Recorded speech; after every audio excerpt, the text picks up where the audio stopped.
5 questions can help negotiators strategically manage timing and sequencing.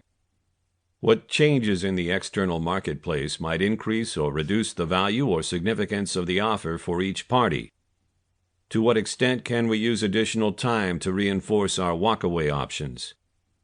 To what level can the opposite side use added time to enhance its walkaway alternatives? How might deals negotiated with other parties influence the scope of the negotiation or create precedents that influence the way we solve crucial problems? What events or changes in the external marketplace might adversely influence the strength of our walkaway alternatives and the other sides, or create mutually helpful opportunities? Be creative about the process and framing. When approaching a high-stakes deal with a powerful equivalent, many arbitrators argument whether to start by releasing their own proposition or by asking the other side to do so. They also often wonder whether they are supposed to project strength by requesting for aggressive terms in their first offer or counteroffer, or signal a desire for a win-win outcome through more balanced and reasonable terms.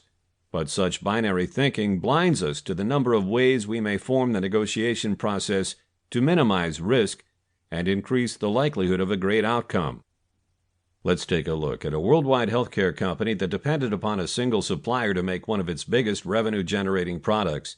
The provider held many patents necessary to the manufacturing process, so changing to a much different one would have taken years and significant investments in redesign. But for many years, the supplier had been unwilling to collaborate on improving quality and making effectiveness. As the contract with it neared expiration, the healthcare company pondered how to open the negotiation for a renewal. Should it need huge price decreases and other improvements? Or should it start with more reasonable terms and hope that the provider reacted in kind? After much dispute about the compromises, the healthcare company developed a third method. Rather than starting by sending out a preliminary term sheet, it welcomed the supplier to a pre-negotiation summit, a joint discussion of what had worked well and what hadn't for each side under the prior agreement, and of how the market and each side's business objectives had changed. That was deemed a low-risk move. The provider might well decrease the offer, but so what? The healthcare company's negotiation team would then simply revert to sending out an opening term sheet. To the surprise of some on the team, the provider accepted the invite.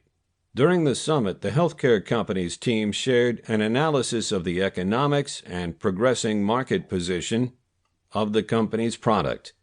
It revealed that unless the product's price fell substantially, new competitive offerings would take significant market share away from it.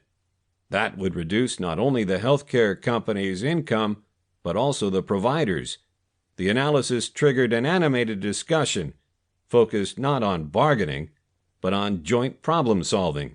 That, in turn, resulted in thinking about how to restructure the way the firms work together and to a set of concepts for negotiating business terms in the new contract, which includes a framework for sharing risks and benefits.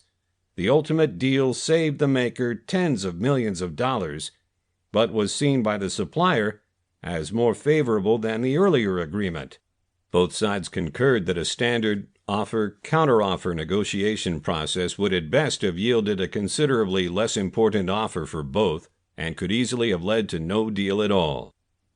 High-stakes settlements tend to produce a lot of anxiety. This leads deal-makers to focus on perceived threats instead of recognize all possible forms of leverage and think expansively about alternatives.